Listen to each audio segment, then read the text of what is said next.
ہم انسانوں کی نا یہ ایک بڑی عجیب سی عادت ہے کہ ہم اپنی پوری زندگی بیرونی خطرات سے بچنے کے لیے قلعے تعمیر کرنے میں گزار دیتے ہیں۔ ہاں بالکل ایسا ہی ہے۔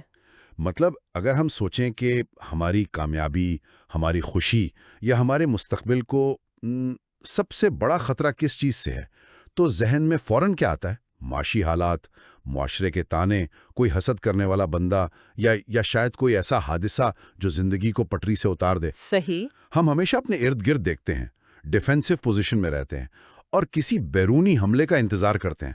ایسا لگتا ہے جیسے زندگی ایک جنگ کا میدان ہے اور ہم خندقیں کھود کر یعنی بس دشمن کا راستہ روکنے کی کوشش کر رہے ہیں۔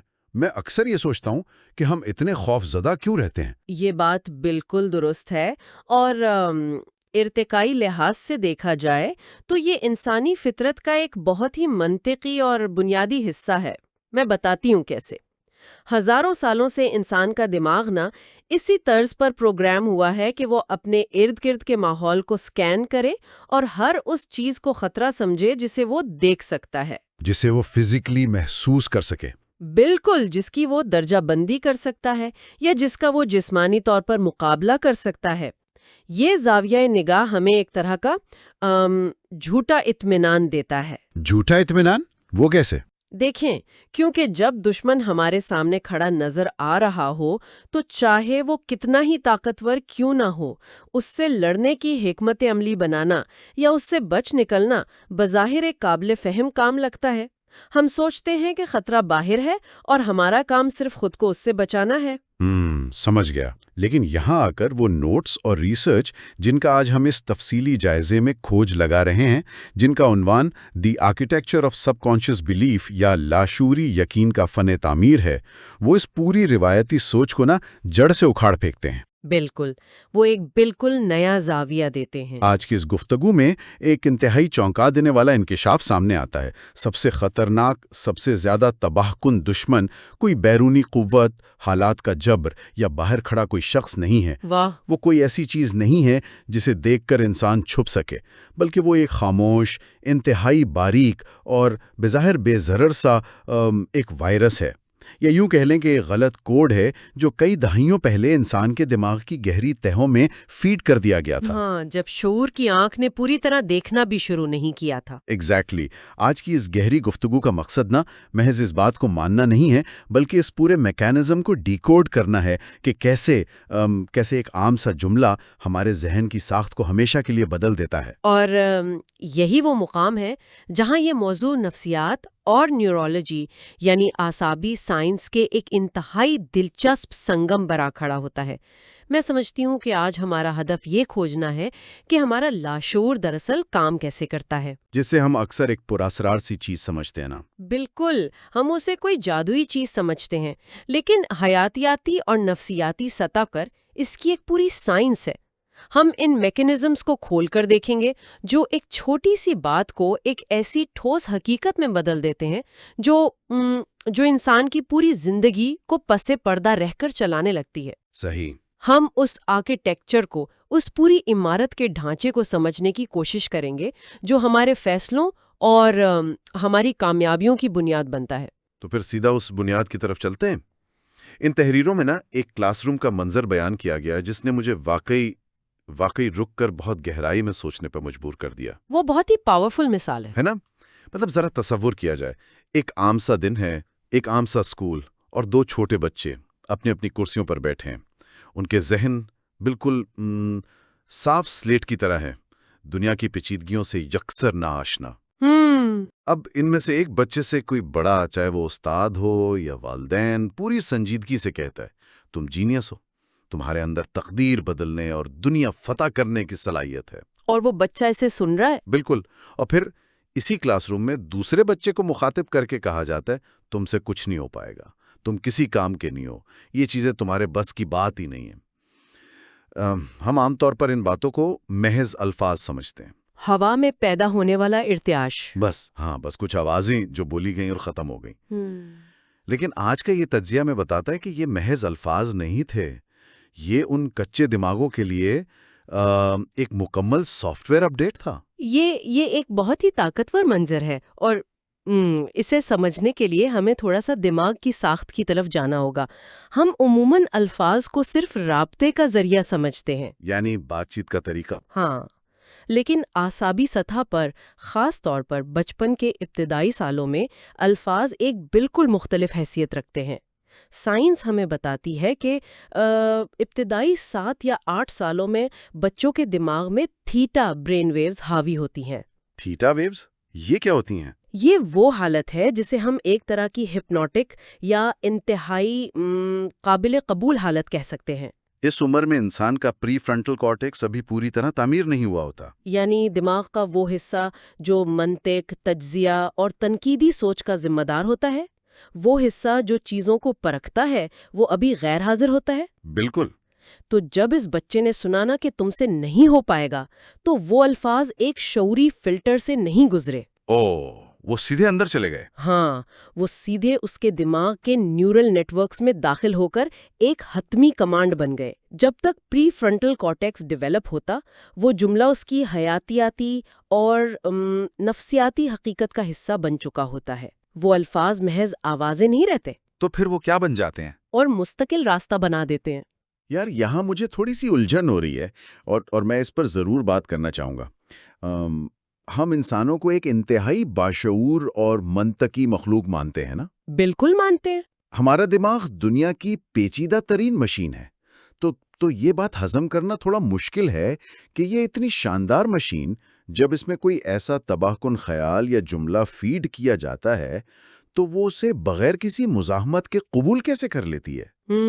یہ بڑا ویلڈ پوائنٹ ہے۔ میرا مطلب ہے، کیا ہمارے دماغ میں حیاتیاتی طور پر کوئی ایسا ڈیفنس میکینزم، کوئی اینٹی وائرس یا کوئی فائر وال نہیں ہے جو یہ پہچان سکے کہ یہ سامنے سے آنے والی کمانڈ ایک خطرناک وائرس ہے جو مستقبل کی پوری صلاحیت کو تباہ کر دے گا؟ سن کر تو یہی لگتا ہے کہ ہونا چاہیے۔ کیا دماغ اتنا اندھا ہے کہ وہ ہر بات کو حتمی سچ مان کر بس کام شروع کر دیتا ہے؟ یہ بہت ہی شاندار اور بنیادی سوال ہے۔ میں بتاتی ہوں، یہ واقعی عجیب لگتا ہے کہ بقا کے لیے جدوجہد کرنے والی ایک مخلوق کا دماغ اس قدر غیر محفوظ کیوں ہے، لیکن اس کا جواب بھی ہمارے ارتقاء اور بقا کے میکانزم میں ہی چھپا ہوا ہے۔ اچھا، وہ کیسے؟ دیکھیں، ایک انسانی بچہ جب پیدا ہوتا ہے تو وہ دیگر جانوروں کے مقابلے میں سب سے زیادہ بے بس ہوتا ہے۔ اسے زندہ رہنے کے لیے، خطرات سے بچنے کے لیے اپنے بڑوں سے بہت تیزی سے سیکھنا ہوتا ہے۔ صحیح، کیونکہ وہ خود تو کچھ نہیں کر سکتا۔ ایگزیکٹلی۔ اگر ایک بچے کا دماغ ہر اس بات پر سوال اٹھانے لگے، ہر کمانڈ کا تجزیہ کرنے لگے جو اسے بتائی جا رہی ہے، مثلاً اگر اسے کہا جائے کہ آگ کو ہاتھ مت لگاؤ اور وہ کہے کہ نہیں، میں پہلے تجزیہ کروں گا، تو وہ جل جائے گا۔ بالکل، تو اس کی بقا خطرے میں پڑ جائے گی۔ تو تیز رفتار سیکھنے اور زندہ رہنے کے لیے اس فلٹر یا اس اینٹی وائرس کا آف ہونا ضروری تھا۔ بالکل درست۔ فطرت نے بچپن کے اس دور میں اس اینٹی وائرس کو جان بوجھ کر غیر فعال رکھا ہے تاکہ بچہ تیزی سے زبان، ثقافت اور خطرات کو سمجھ سکے۔ لاشعور کا کام یہ فیصلہ کرنا ہے ہی نہیں کہ کیا سچ ہے اور کیا جھوٹ۔ یعنی کیا فائدہ مند ہے اور کیا تباہ کن، یہ دیکھنا اس کا کام نہیں ہے۔ ہاں، اس کا کام صرف اس معلومات کو جمع کرنا اور اسے مستقبل کے استعمال کے لیے حقیقت مان کر محفوظ کر لینا ہے۔ وہ ایک انتہائی ایماندار اور آنکھیں بند کر کے کام کرنے والے کلرک کی طرح ہے، جسے جو بھی فائل دی جاتی ہے وہ اس پر مہر لگا کر اسے ریکارڈ روم میں رکھ دیتا ہے۔ بالکل، وہ کبھی فائل کھول کر یہ نہیں دیکھتا کہ اس میں لکھا کیا ہے۔ واہ، اس چیز کو سمجھنے کے لیے میرے ذہن میں ایک زبردست تشبیہ آ رہی ہے۔ جی بتائیں۔ دیکھیں، ہم سب اسمارٹ فونز استعمال کرتے ہیں، اس میں ایک آٹو کمپلیٹ یا آٹو کریکٹ کا فیچر ہوتا ہے نا۔ فرض کریں کہ ایک انسان بار بار کسی لفظ کی اسپیلنگ غلط ٹائپ کر رہا ہو، فون کا کی بورڈ کچھ عرصے بعد اس غلطی کو ہی سچ مان لیتا ہے۔ ہاں، وہ اسے ڈکشنری میں سیو کر لیتا ہے۔ بالکل۔ پھر جب بھی وہ انسان وہ لفظ ٹائپ کرنے لگتا ہے، فون خود بخود بغیر سوچے سمجھے اسی غلط سپیلنگ کو سامنے لا کر اسکرین پر چپکا دیتا ہے، اور ہمیں پتہ بھی نہیں چلتا۔ ہاں، اب انسان کو یاد بھی نہیں ہوتا کہ اس نے پہلی بار یہ غلطی کب کی تھی، لیکن وہ آٹو کمپلیٹ فیچر چپ چاپ اس کے پیغامات کو متاثر کر رہا ہوتا ہے۔ کیا یہ بچپن میں ڈالے گئے ان پیغامات کے معاملے میں بھی ایسا ہی ہے؟ یہ آٹو کمپلیٹ والی تشبیہ انتہائی جامع ہے اور اس پوری بحث کے بالکل مرکز میں ہے۔ ہمارا لاشعور بیانہ اسی آٹو کمپلیٹ کی طرح کام کرتا ہے۔ مطلب وہ پرانی کمانڈز کو خود بخود چلاتا رہتا ہے؟ ہاں، کیونکہ دماغ ہر وقت توانائی بچانے کی کوشش کرتا ہے۔ ہر فیصلے پر غور کرنا دماغ کے لیے بہت زیادہ کیلوریز اور توانائی خرچ کرنے کا باعث بنتا ہے، اس لیے وہ ان ابتدائی پیغامات کو آٹو پائلٹ پر ڈال دیتا ہے۔ تو اس سے ہوتا کیا ہے آگے چل کر؟ اب سوال یہ پیدا ہوتا ہے کہ یہ سوچ، یہ غلط آٹو کمپلیٹ محض ایک خیال سے بڑھ کر ایک مکمل شخصیت کیسے بن جاتا ہے؟ یہ وہ اگلا اور انتہائی اہم مرحلہ ہے جسے سمجھنا ضروری ہے، اور یہیں سے وہ خاموش اور خطرناک چین ری ایکشن شروع ہوتا ہے۔ بالکل، اور ان نوٹس میں اس تسلسل کو بڑی باریک بینی سے بیان کیا گیا ہے کہ ایک سوچ کیسے یقین بنتی ہے، یقین کیسے عادت میں ڈھلتا ہے، اور عادتیں مل کر کیسے ایک شخصیت کو جنم دیتی ہیں۔ لیکن میں یہ جاننا چاہتا ہوں کہ اس میں حیاتیاتی یا نفسیاتی حقیقت کیا ہے؟ مطلب ایک خیال جو ہوا میں معلق تھا وہ ایک ٹھوس عادت کی شکل کیسے اختیار کر لیتا ہے؟ یہاں ہمیں پھر سے اعصابی سائنس کا سہارا لینا ہوگا۔ نیورو سائنس میں ایک بہت ہی مشہور اصول ہے جسے ہیبس کا قانون یا ہیبس لا کہا جاتا ہے۔ ہیبس لا یہ کیا کہتا ہے؟ یہ کہتا ہے کہ نیورونز جو ایک ساتھ متحرک ہوتے ہیں وہ آپس میں جڑ جاتے ہیں۔ انگریزی میں سے neurons that fire together wire together کہتے ہیں۔ اچھا، اس کا عملی مطلب کیا ہے؟ جب اس بچے نے پہلی بار سنا تم سے نہیں ہو پائے گا تو اس کے دماغ میں نیورونز کا ایک خاص سرکٹ متحرک ہوا۔ یہ صرف ایک عارضی سوچ تھی، لیکن جب وہ بچہ کوئی نیا کام شروع کرنے لگا یا کہیں اسے چھوٹی سی ناکامی کا سامنا ہوا تو وہی پرانا جملہ دوبارہ اس کے ذہن میں گونجا۔ یعنی وہ آٹو کمپلیٹ فیچر آن ہو گیا؟ جی ہاں، اور جب ایک ہی سوچ بار بار دہرائی جاتی ہے تو دماغ کا جسمانی ڈھانچہ تبدیل ہونے لگتا ہے۔ ان نیورونز کے درمیان جو راستہ بنتا ہے اس کے گرد مائلن نامی ایک سفید رنگ کی تہ بننا شروع ہو جاتی ہے۔ مائلن؟ اس سے کیا ہوتا ہے؟ یہ مائلن اس نیورل پاتھ وے کو ایک انتہائی تیز رفتار اور ہموار ہائی وے میں تبدیل کر دیتی ہے۔ اب اس راستے سے سگنل گزرنا بہت آسان ہو جاتا ہے۔ یہ بالکل ایسا ہے جیسے کچے راستے پر بار بار گزرنے والی گاڑیوں کے ٹائروں سے زمین میں گہرے نشانات بن جائیں۔ ہاں، نالیاں سی بن جاتی ہیں کچے راستوں پر۔ بالکل، اب جب بھی کوئی نئی گاڑی اس راستے پر آئے گی اس کے پہیے خود بخود اس گہرے نشان میں پھنس کر اسی سمت چلنے پر مجبور ہو جائیں گے۔ یہ گہرے نشانات ہی دراصل وہ یقین یا بلیف ہیں جن کا ذکر کیا جا رہا ہے۔ یہ مثال بہت واضح ہے۔ تو جب وہ یقین پختہ ہو جاتا ہے اور نیورل ہائی وے تعمیر ہو جاتی ہے تو انسان کے افعال خود بخود اس ہائی وے کے محتاج ہو جاتے ہیں نا؟ جی، وہ اس سے باہر جا ہی نہیں سکتا۔ وہ لاشعوری طور پر ایسے فیصلے کرنے لگتا ہے جو اس کے اس یقین کو درست ثابت کر سکیں۔ وہ نئے چیلنجز لینے سے گریز کرے گا، خطرات مول نہیں لے گا، یا محنت شروع کرنے سے پہلے ہی ہتھیار ڈال دے گا کہ مجھ سے تو ہونا ہی نہیں۔ ایگزیکٹلی۔ اور جب یہ افعال بار بار دہرائے جاتے ہیں تو وہ عادت بن جاتے ہیں، اور ان تمام ناکامیوں اور خوف سے جڑی عادتوں کے مجموعے کو دنیا اس انسان کی شخصیت کا نام دے دیتی ہے۔ اور دنیا اسے دیکھ کر کیا کہتی ہے؟ کہ یہ تو شروع سے ہی ایسا ہے، اس کے اندر اعتماد کی کمی ہے۔ بالکل، جبکہ حقیقت میں وہ اس کی کوئی فطری یا پیدائشی شخصیت نہیں تھی، وہ تو محض اس کچے راستے پر بنے ہوئے گہرے نشانات تھے جو کسی اور کی گاڑی نے بنائے تھے، کسی اور کے الفاظ نے بنائے تھے۔ جی، لیکن اب یہ انسان اپنی پوری زندگی اسی نشان کے اندر قید ہو کر گزار رہا ہے۔ چلیں، یہاں میں ایک اہم سوال اٹھانا چاہوں گا، اور یہ ایک طرح کا اختلاف یا پش بیک بھی ہے۔ جی ضرور۔ ہم اکثر موٹیویشنل کتابوں میں پڑھتے ہیں یا سیمینارز میں سنتے ہیں کہ بس اپنی سوچ بدلیں اور زندگی بدل جائے گی۔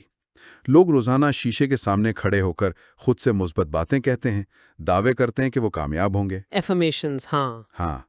اگر ہم یہ مان بھی لیں کہ سوچ سے یقین اور یقین سے شخصیت تک کا یہ تسلسل موجود ہے، تو کیا ایک انسان صرف یہ فیصلہ کر کے کہ آج سے اس نے اپنی سوچ بدل لی ہے، اس پوری زنجیر کو اتنی آسانی سے توڑ سکتا ہے؟ میرا مطلب ہے، اگر وہ مائلین کی طے اور وہ نیورل ہائی ویز اتنے ہی پکے اور طبعی حقیقت رکھتے ہیں تو کیا محض چند دن کی موٹیویشن سے وہ راستے مٹ جاتے ہیں؟ کیا انسان واقعی اس پروسیس کو ایک جھٹکے میں ریورس کر سکتا ہے؟ یہ وہ مقام ہے جہاں موٹیویشنل انڈسٹری اور سائنسی حقیقت کے درمیان تصادم ہوتا ہے۔ میں سمجھتی ہوں کہ آپ کی بات بالکل درست ہے، اور اس کا جواب یہ ہے کہ محض سطحی ارادے یا چند دن کے مثبت خیالات سے وہ زنجیر ہرگز نہیں ٹوٹتی۔ بالکل ایسا ممکن ہی نہیں لگتا۔ جب ایک انسان جس کا دماغ برسوں سے ناکامی اور خود پر شک کرنے کے لیے وائرڈ ہے، وہ اچانک شیشے کے سامنے کھڑے ہو کر کہتا ہے کہ میں ایک کامیاب انسان ہوں، تو اس کے دماغ میں کوگنیٹو ڈسوننس پیدا ہوتا ہے۔ کوگنیٹو ڈسوننس یعنی دماغ میں ایک ٹکراؤ پیدا ہوتا ہے؟ جی، یعنی دماغ کا پرانا اور طاقتور سافٹ ویئر اس نئی اور کمزور انفارمیشن کو مسترد کر دیتا ہے۔ دماغ کو لگتا ہے کہ یہ نئی مثبت سوچ اس کی بقا اور اس کے قائم کردہ سچ کے لیے خطرہ ہے۔ یعنی دماغ خود ہی اس تبدیلی کے خلاف لڑنا شروع کر دیتا ہے؟ یہ تو بڑا عجیب سین ہے۔ بالکل، وہ پرانا راستہ جس پر مائلن چڑھی ہوئی ہے ایک کشادہ موٹر وے کی طرح ہے، جبکہ یہ نئی پازیٹیو سوچ ایک گھنے جنگل میں کلہاڑی لے کر ایک نیا اور کچا راستہ بنانے جیسی ہے۔ بہت مشکل کام ہے۔ ہاں نا، جب کوئی مشکل وقت آتا ہے یا انسان تھک جاتا ہے تو دماغ فوراً جنگل کا وہ کچا راستہ چھوڑ کر واپس اسی پرانی اور آرام دہ موٹر وے پر آ جاتا ہے۔ یعنی اسی پرانے رویے اور پرانی عادت پر۔ کیونکہ وہ آسان ہے اور اس میں کم توانائی لگتی ہے۔ اس کا مطلب یہ ہے کہ پرانے سافٹ ویئر کو ان انسٹال کرنے کے لیے صرف ارادہ کافی نہیں، بلکہ شعوری، مسلسل اور اکثر تکلیف دہ مشقت درکار ہوتی ہے، تاکہ اس پرانی نیورل ہائی وے کو غیر فعال کیا جا سکے اور نئے راستے کو پختہ کیا جا سکے۔ یہ بات سمجھنے کے بعد اب ہم اس جائزے کے سب سے اہم، آخری اور میری نظر میں سب سے زیادہ ہلا دینے والے نتیجے کی طرف آتے ہیں۔ جی، جو کچھ بھی وہ نظر آ رہا ہے، چاہے وہ مایوسیوں کا شکار ہے، کسی دفتر میں ایک ہی عہدے پر برسوں سے اٹکا ہوا ہے، یا زندگی کی دوڑ میں اپنی صلاحیتوں کو زنگ لگا چکا ہے، وہ اس کا حقیقی ٹیلنٹ یا اس کی اصل قابلیت نہیں ہے۔ بالکل نہیں۔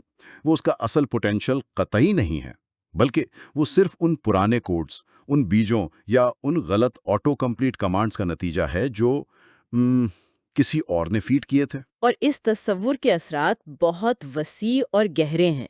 یہ ہمیں مجبور کرتا ہے کہ ہم انسانی صلاحیت کو ناپنے کے اس پورے فرسودہ نظام پر سوال اٹھائیں۔ ہمارے تعلیمی ادارے، ہمارے کارپوریٹ کلچر اور یہاں تک کہ ہمارے خاندانی نظام میں بھی قابلیت کو جانچنے کا طریقہ انتہائی سطحی ہے۔ ہاں، ہم بس رزلٹ دیکھتے ہیں۔ ہم انسانوں کو ان کی موجودہ کارکردگی سے جج کرتے ہیں۔ ہم بڑی آسانی سے لوگوں پر لیبل لگا دیتے ہیں کہ فلاں شخص پیدائشی طور پر کند ذہن ہے، فلاں شخص میں لیڈرشپ کی خوبیاں نہیں ہیں، یا فلاں انسان میں محنت کرنے کا مادہ ہی نہیں ہے۔ اور ہم اس کے ناکام فیصلوں کو اس کا پیدائشی مقدر سمجھ لیتے ہیں۔ بالکل۔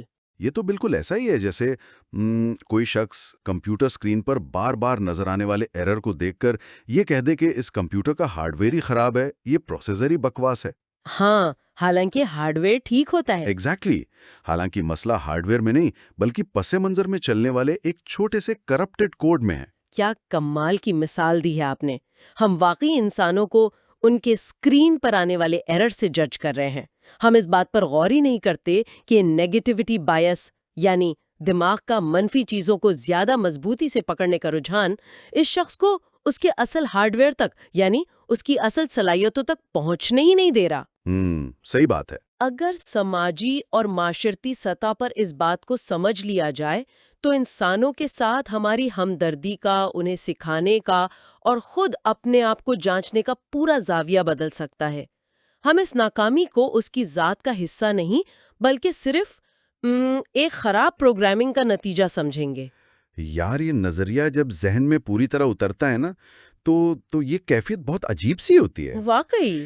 ایک طرف تو یہ بہت ہی بھیانک احساس ہے کہ ذرا سوچیں، ہم سمجھتے ہیں کہ ہم اپنی مرضی سے زندگیاں گزار رہے ہیں، اپنی حدود، اپنی پسند اور ناپسند خود طے کر رہے ہیں، اور ہم فخر بھی کرتے ہیں اس پر۔ ہاں، ہم سمجھتے ہیں کہ یہ ہماری اپنی دیواریں ہیں جو ہم نے اپنے گرد کھڑی کی ہیں، لیکن حقیقت میں ہم ایک پرانے کرپٹڈ اسکرپٹ کے کردار بنے ہوئے ہیں۔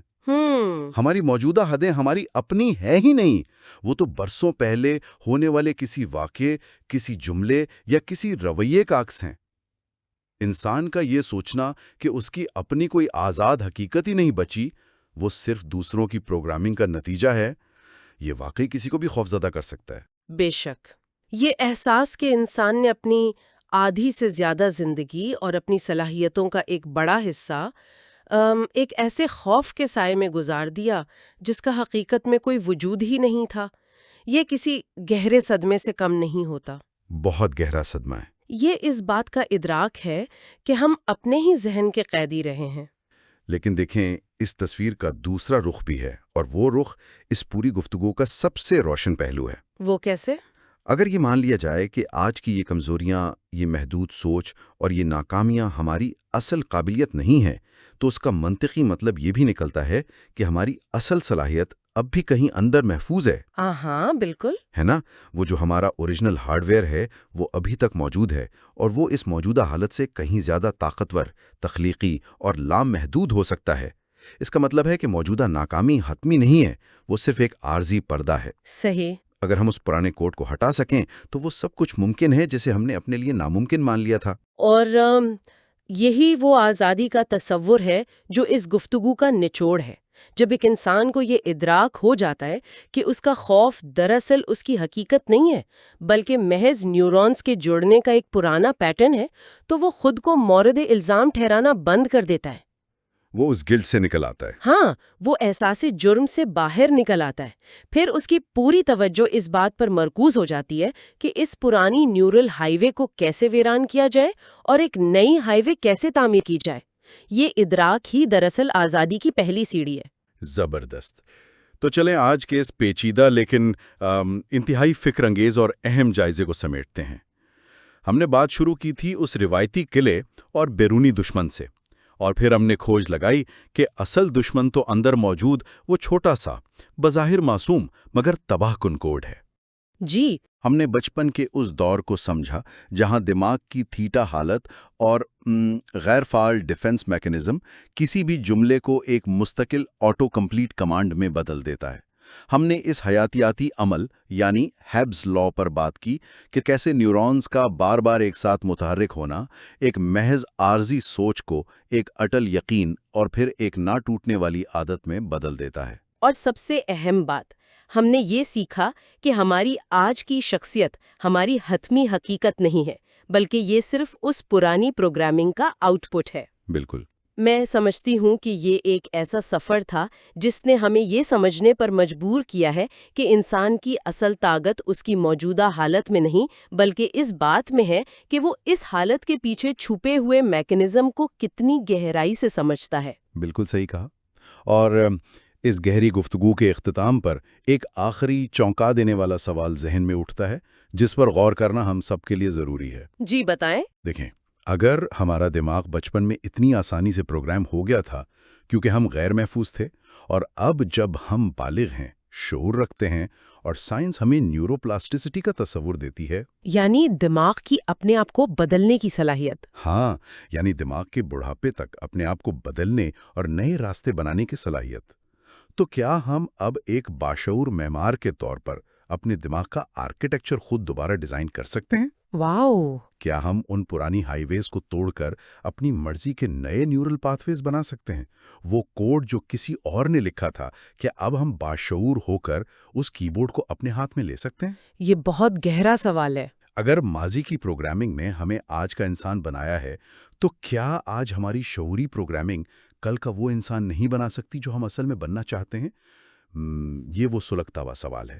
یہ وہ امکان ہے جسے ہم آج یہیں چھوڑ رہے ہیں تاکہ سننے والے اس پر خود غور کریں کہ آیا ہم عمر بھر صرف ایک اسکرپٹ کے کردار رہیں گے، یا اب اس کہانی کے مصنف بننے کا وقت آ گیا ہے۔